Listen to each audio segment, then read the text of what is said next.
Hello, everybody. This is Ryan, back after honestly a fairly long hiatus from draft and all sorts of stuff. Very happy to be back, and I am back here with Sandbox Season 2. I'm doing my first ever, actually, I think, team first impression. We just finished the draft video. I've actually never done one of these before. Primarily, I'm going to be talking about how I went about my draft and what all my mons are. And my logo is, of course, the SCHMOVIN Shroomishes for Sandbox. Draft plan. It was pretty simple. I got a very good roll on the draft plan. I was first overall pick. That also meant I'd be getting wheel the entire time. Specifically in the Little Cup, having first overall pick is really, really good because there is a ton of really highly valuable stuff in Tier 1, and power can be really hard to come by, so getting first pick really lets you control your draft, your pacing, and get something very good, guaranteed. So I drafted Shroomish as my first overall pick, a Tier 3 grass type, which obviously, big profit. And then I was like, oh, okay, now I gotta make a team. So,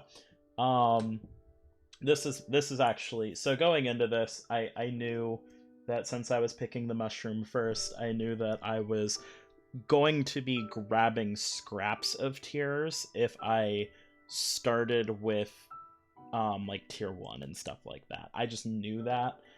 So I did actually have to make like a real draft plan for this draft.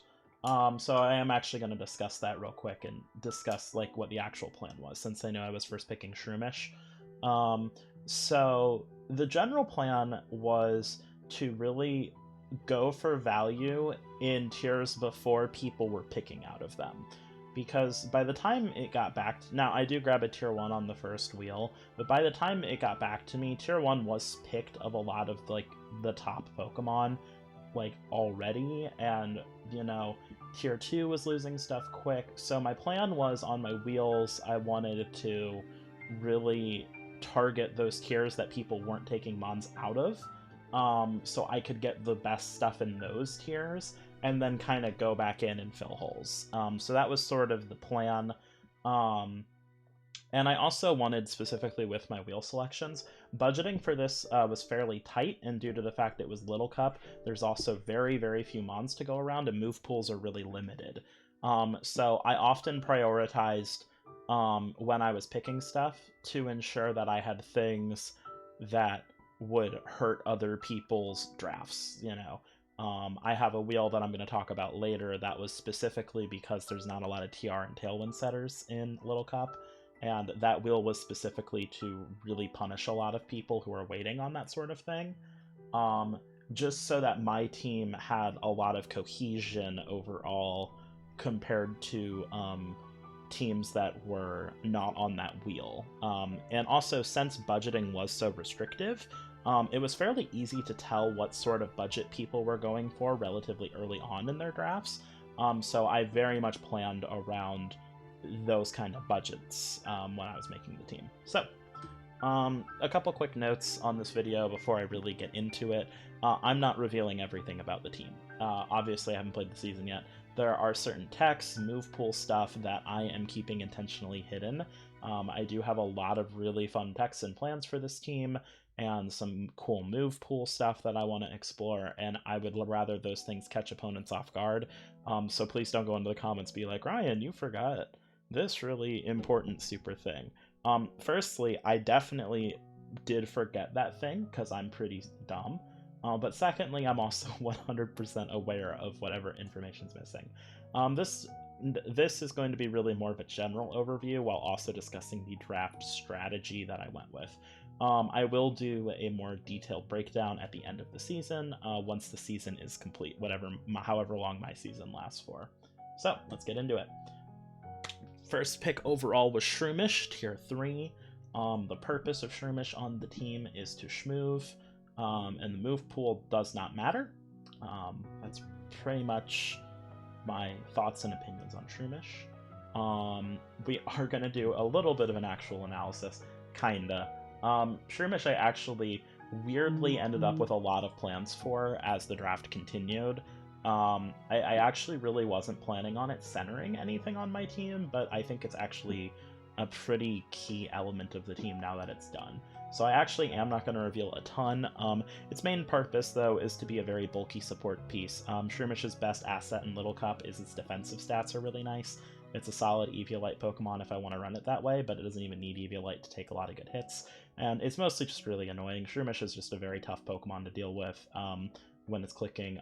Its move pool's Spore, and that has other moves, but it's got Spore, and that's really what it exists for, is to just shut down a Pokemon with the best move in the game, while also being decently tough to kill.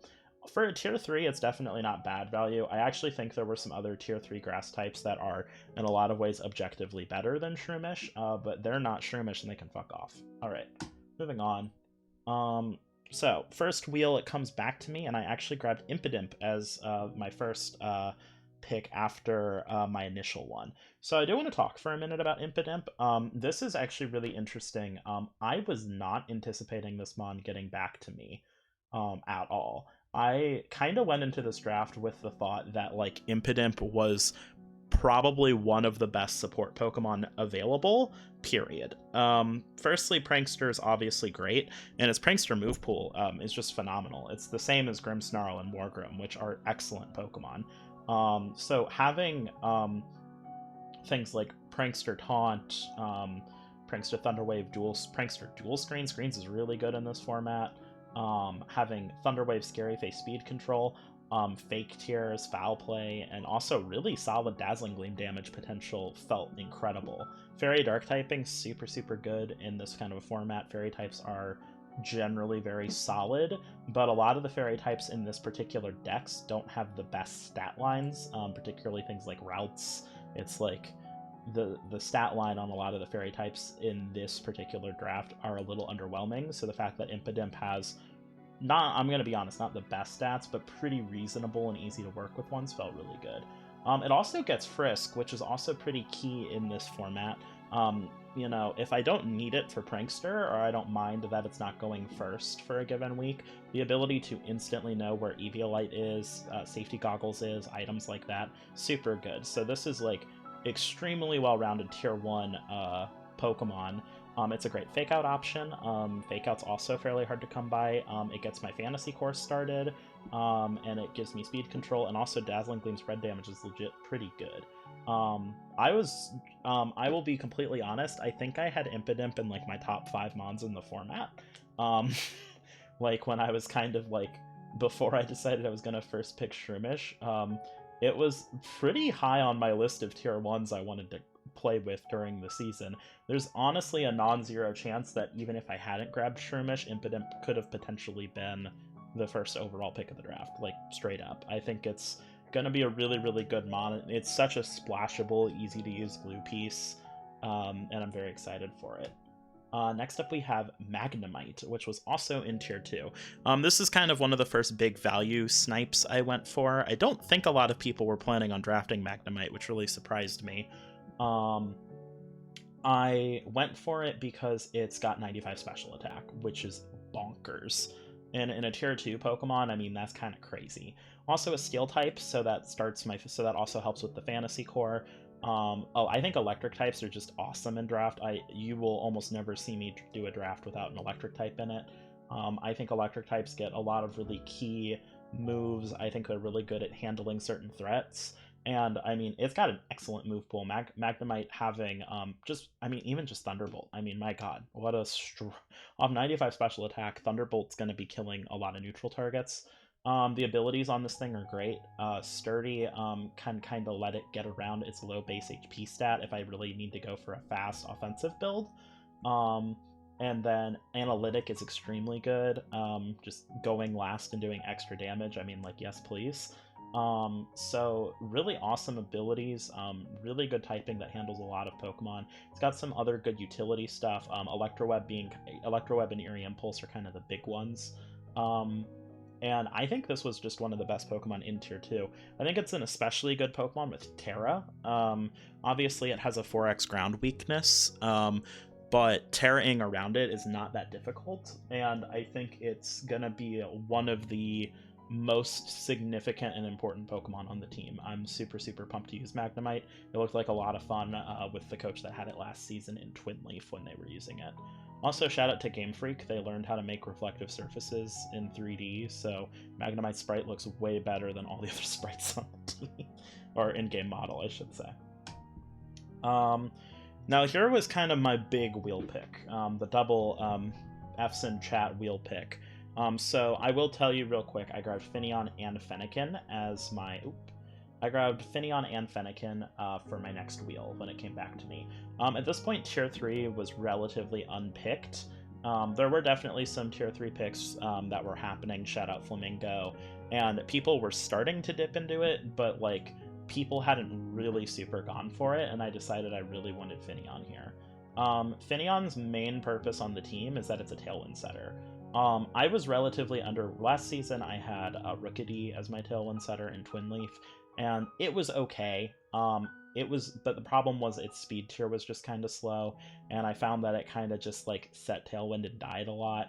I feel like Finneon just having a much faster speed tier, being base 66 speed, which in Little Cup is very fast, felt really good. I also really liked Storm Drain on it, the ability to redirect those water type moves. While at this point my team does not have any particular water weaknesses, I was planning on having Fennekin and a ground type at this point in the draft, so I knew Storm Drain could be super, super useful. And it also is part of the Fire Water Grass core of Shroomish, Finneon, Fennekin, which I think is a super solid Fire Water Grass core. So it's primarily a Tailwind setter, just fast support option, but it does have some decent solid moves for damage output and other elements. Tailwind, Helping Hand, Icy Wind, Ice Beam, surprisingly Dazzling Gleam, Chilling Water, and Safeguard all looked really, really good on it. So I'm very excited to use Finneon. I think it's going to be a really good mon. I think it was one of the best value pieces in Tier 3. Shellos is a tier above in Tier 2 with very similar attributes.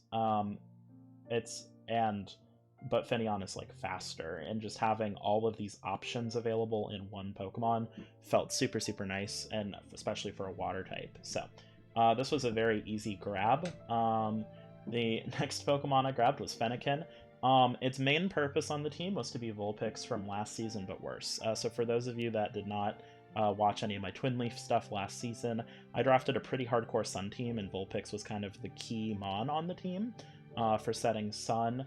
And Fennekin, when I looked at it, it was just Vulpix, but a little bit worse in every way.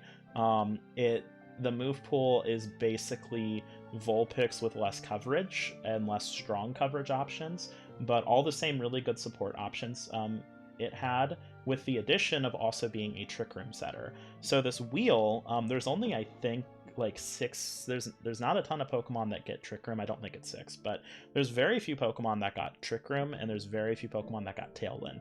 So the fact that I was able to finish a type core, also grab some types that were pretty high, that I knew would be high in demand from a lot of coaches, and get that Trick Room in Prison Trick Room for my team that's generally a bit on the faster side, and all these other elements just felt so good. I mean, it just really was like, okay, at this point I've got Prankster support, I've got a type core done, I've got Tailwind, Trick Room. So at this point the team really felt like it was meshing together.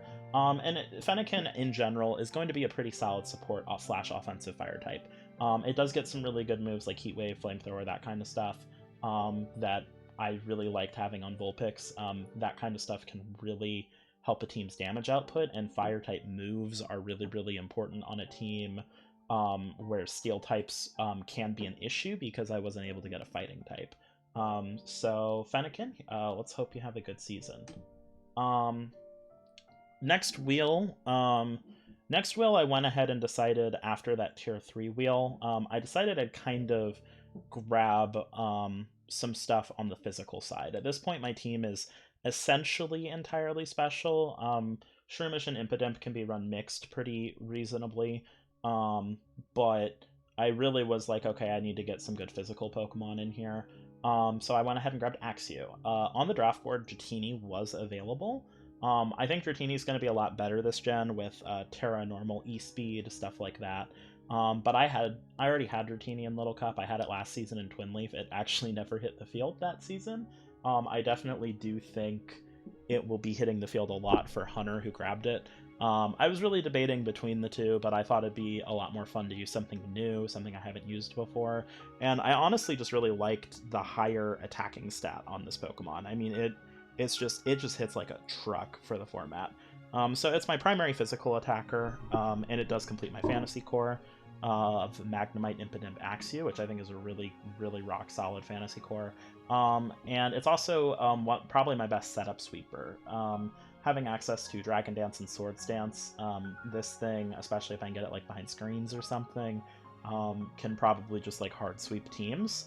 And I found last season in Little Cup with my Cubone that having a really good physical attacker that can just chunk an Eviolite Pokemon is really, really, really important. So I was really happy that I was able to get this one.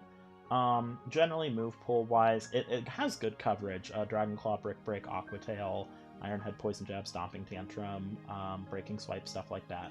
I do wish some of those moves were a little bit higher base power, but I can't really complain overall. I think this thing's going to be a bit of a monster on the field, especially if I can get it in really good positions.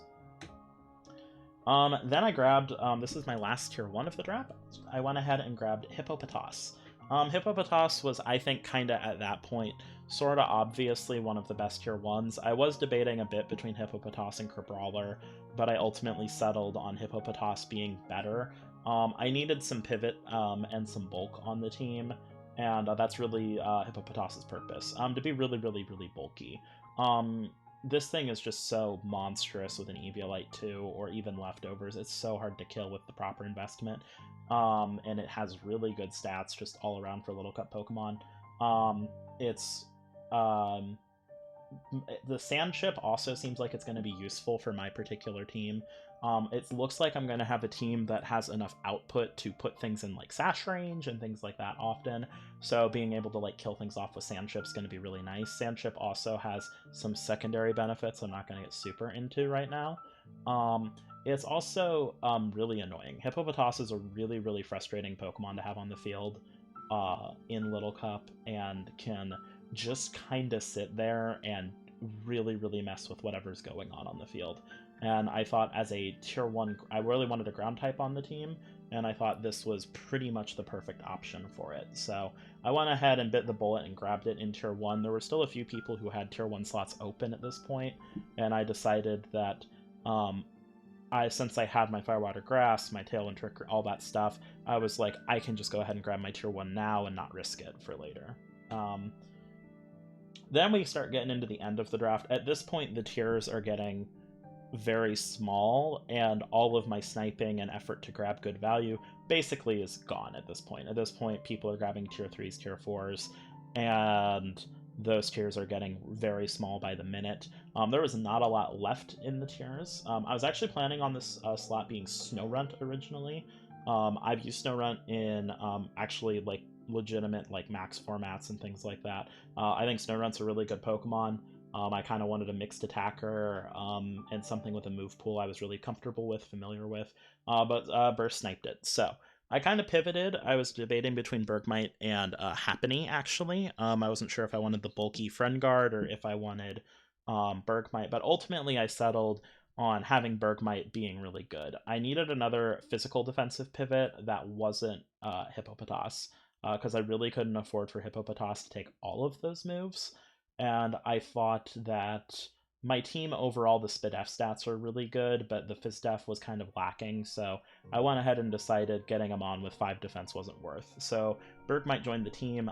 Its primary goal is actually to be a physical defensive Pokemon, and to do pretty good damage. It's got a solid attack stat, and some pretty good and a really good stab in Ice Spinner.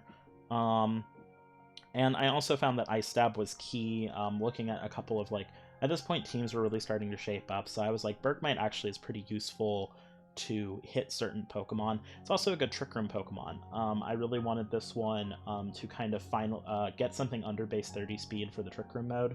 I feel like, you know, Bergmite and Hippopotas and Trick Room is going to be really hard for a lot of teams to deal with. Ice ground coverage just hits like the whole game. So I just thought that as a tier 3 slot, I don't think this thing comes every week, but it's going to be solid. My other whip pick on this wheel was Gulpin, which I was really shocked lasted. Gulpin was actually originally in tier 3 and was one of the Pokemon that we had to drop out of tier 3 into tier 4, along with, I think, like 6 or 7 other Pokemon. But I thought it was the best thing in tier 4 that was available, and honestly, if I had my pick of tier 4, this is probably the one I would have picked, so I was pretty happy that it was available, so I went ahead and grabbed it. It's a bulky pivot. Gulpin's got like 70 base HP. It's pretty solid in that. It's got some uses on the team. I don't want to get super into it, but Gulpin's definitely got a purpose here. Like, this mon's actually going to come to games, and I'm kind of excited about it. And I thought the poison typing was good. Fairy types are always good. Having a fighting resist on my team was really nice with Bergmite and Magnemite being here. So, and Impotent being neutral, I was like, okay, getting like a good poison fighting type switch would be really nice for the team. So, Gulpin's actually pretty useful from a typing perspective and from a move pool perspective. For move pool, he's Gulpin down some breadsticks. I don't want to reveal too much. Gulpin has a fairly surprisingly extensive move pool, and I don't want to reveal because I have some text with it I want to use. The last Pokemon of the draft, we ran out of tier 4s, and I came up with the idea to randomly roll Pokemon basically in the tier. I had the option between Kricketot and Magikarp, so I picked Magikarp. Its purpose on the team is to give it to Rollo. That's about it. Shout out to Rollo for his team logo. Magikarp I cropped there. So that's my draft. So I just want to talk about kind of initial impressions. I think these are 9 of the Pokemon on the team I can reasonably use on a week-to-week basis, which is a lot better than most teams, I think. A lot of teams I'm seeing have 8 to 7 Pokemon that I think can come in a comp on a week-to-week. I don't think I have the best draft by any stretch. I actually think there's a couple drafts that are a lot better than mine, but I think the fact that I ended up with 9 really good Pokemon that gel well together, I think bodes well. Having that Prankster support, Tailwind, TR, Firewater Grass, and Fantasy Core, I mean, that's very, like, stereotypical draft stuff. Like, this is, like, a very standard team in terms of that kind of composition. But it's stereotypical because it works really well. And getting it in a Little Cup format where those things are really hard to come by felt really great. And I feel like I overall drafted pretty well. I think that I did a really good job prioritizing picks. I felt like every time it got to me, I pretty much knew what I wanted and why I wanted it and how it would help me. And that felt pretty great. My biggest critique of the team, I have a couple initial impressions. I think the speed tiers, I'd like a little bit faster. I do, especially with the fast Tailwind support and the speed control from Morgrem, I don't think it's going to be the worst thing ever, but I do think that a couple like mods that break base 70 would have been really good for my team, and I kind of wish I had something like that. I'd also really love a fighting type. My god, not having a fighting type on this team is gonna suck a little bit, because it means I'm going to be relying on a lot of other Pokemon to kind of fill that niche for me. This is just kind of a side note at the end of the video. From the look of it, this might end up being the first major video that's made for this league. PRs. I'm not really sure if anyone wants PRs for a Little Cup league, but I am considering making them just kind of for fun. These would be very, very casual PRs. I'd really like to do them with someone else, so if anyone sees the video and they feel comfortable and confident they can make good PRs, you can feel free to hit me up in my DMs. And even if I just end up making them by myself, if people are interested, I think that would be fine. To be truthful, would not be my best work on PRs. I'm not 100% in my wheelhouse with Little Cup, and I definitely haven't played Little Cup with Terra yet, so I really don't know how things are going to look. I'm going to do a quick wink and Aussie for a potential collaborator. He should know who he is. So conclusions, Shroomish is the best Pokemon. I ended up with a good team. and y'all are gonna get fucked by this guy who's SCHMOVIN. Thanks for watching, and I will see you with my week 1 match. Goodbye.